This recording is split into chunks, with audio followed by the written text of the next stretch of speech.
I've been writing about, I just wrote a new book that comes out later this year called The Infinite Game. And I talk about finite mindsets and infinite mindsets, right? Finite mindsets fear change, and they work very hard to make the plan go according to plan, which is why you see shorter and shorter and shorter term metrics, like the quarter, versus the 5 years, because it's actually easier to control the plan for short term. It's very difficult to control the plan for long term. And the problem is we don't live in a finite world. There's no such thing as winning business, right? It's infinite. There's no finish line. And so you have to adjust our mindsets to this infinite mindset. And an infinite mindset embraces surprise and embraces change as opportunity. So finite mindset sees change as being challenging to our business. An infinite mindset sees change as an opportunity to grow our business. And it's just a mindset. I completely lost my train of thought. You're talking about innovation, right? So willing to fail, right. etc. So what I think is really funny is when you go through something. First of all, I don't like the term failure. I like the term falling. I think it was like we fail fast. Well, the problem with the word fail is it's like the word cancer, right? If you have stage 4 lung cancer or stage 4 liver cancer, and you have a mild melanoma with a 99.999% chance of you'll be fine, both of those things are called cancer. And the problem is they're not the same thing. And failure is the same, which is failure could be absolutely catastrophic or it could be a minor hiccup, but the problem is we call it failure. So I think we need to use different terms, right? Failure, I believe, is something we want to avoid. But falling is something that happens naturally. And we want to fall and get up more often. That's what I think is fall fast and get yourself back up, as opposed to lying on the ground and dying, right? So I want to embrace falling, because that's taking risks, that's trying. You only fall when you push the boundaries, right? The language matters because it changes our mindset, especially because it's too broad a definition for failure. So one of the ways we embrace falling is by when somebody does fall, we don't say, "What have you done?" We go, "Okay, try again," as leaders, right? How can I help you fix it? And we're just a little more relaxed about it. And we don't swoop in and do it for them, right? But rather we go, so in other words, we're encouraging risk-taking. We're encouraging people to try, recognizing that they won't lose their jobs, that especially if you're more junior, you really couldn't do anything that brings down the firm anyway. And we have to give people the opportunity to fall and let them either learn to fix their own problems or guide them so that they can. Every single one of us has screwed up a bazillion times, and the only reason we are where we are today is because somebody said, all right, you're an idiot, but try again, Like, that's where, I know who did it for me, Peter Intimaggio, my old boss, years and years and years ago. The guy would never answer any of my questions. Peter, what should I do? What do you think we should do? I'm like, oh. If I knew, I wouldn't be asking, well, what do you think? I think we should do this, then do that. The guy never answered the question, and if I screwed up, he goes, whew, what are you gonna do? But I never felt fear that I would get fired, ever. I never felt afraid that my job was on the line when I screwed up. We have to do that for people. And the other thing that I think is funny in terms of innovation, I hear this all the time, especially from CFOs. It makes me laugh every time. CFO, what's your priority? Efficiency and innovation. Good luck with that. Innovation is not efficient.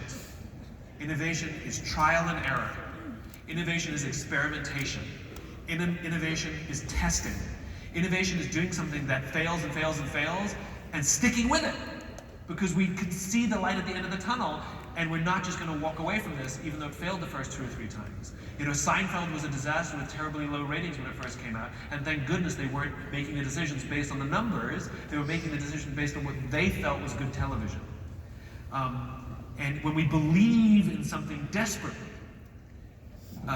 then the worst thing we can do is cut people off who have intense passion for something. If somebody has unbelievable passion for something that they think can help the firm or change the industry, change the profession, why would we stand in their way? Why would we say, I want you to do this? Then they're going to go into whatever we're telling them to do, like this, with malaise. When they have passion for something and they fall, they'll fix it because they have passion for it. Never ever restrain someone with passion. and just accept the fact that innovation, if you want to be, and by the way, you don't have to be innovative. There's nothing wrong with not being innovative, right? There's nothing wrong with taking somebody else's innovation and implementing it in your firm in a robust way. There's nothing wrong with that. There's no one that says you have to be innovative. And we have a twisted definition of what innovation means anyway. You know, innovation doesn't mean putting a flat screen on something or coming out with an app, right? That's not innovation, right? Innovation is the application of technology or engineering or something to solve a problem. So I'll give you a perfect example of the lack of innovation. So do you remember when in conference rooms, if you had a screen, it used to have a little string, and if you wanted the screen, you pulled on the string, and if you wanted the screen to go away, you went like that, and it went, do you remember those days?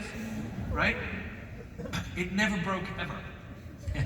Now we have a button on the side of the wall, and the screen is stuck down because it's broken, and we just don't want to spend the money to fix it. Okay? We added a motor to something. For what reason? What problem were we solving? Now, if it's an aesthetic thing inside a home, I'm all for it, right? But we attempted to solve a problem that didn't exist. There was a solution for a problem that didn't exist. That's not innovation, that's stupid. That's a waste of money with an increased likelihood that it's just gonna break, right? Go to Bed Bath & Beyond and go to the toaster aisle. Turns out not all toasters are created equal. And go to the button, you know, they have them all displayed on the shelf, and go to the button and lift it. They don't all go up. In fact, I've seen like a $400 toaster that didn't, and then like a $30 toaster that did. That's innovation. That somebody figured out an easier way for me to get my toast out of the toaster is to actually make the mechanism lift the toast manually versus sticking a knife in the toaster. That is genius. Because they found a way to solve a real problem. So look for real problems that people who are in the receiving end of your profession, or actually people in your profession, are suffering, and solve their problems for them, some of which may include technology and apps and flat screens and but some of them may not. Some of them, like you talked about leadership training. Leadership training doesn't mean we have to build or develop apps, it means to buy a book and have a book club, right? So that to me is innovative, which is the clever way, that's funny, the clever way of solving problems, which is not always efficient because you sometimes have to test and test and test and test. Book club is a great example. If you do book club in your firm and you have a reasonably sized big firm and you make it voluntary, the first people who come are going to be 4 people. So you say, well, it's a failure. Book club didn't work. No, just stick with it. 5 people. Just stick with it. And eventually, you're going to have 80 people because they all have FOMO. For the boomers in the room, that's fear of missing out.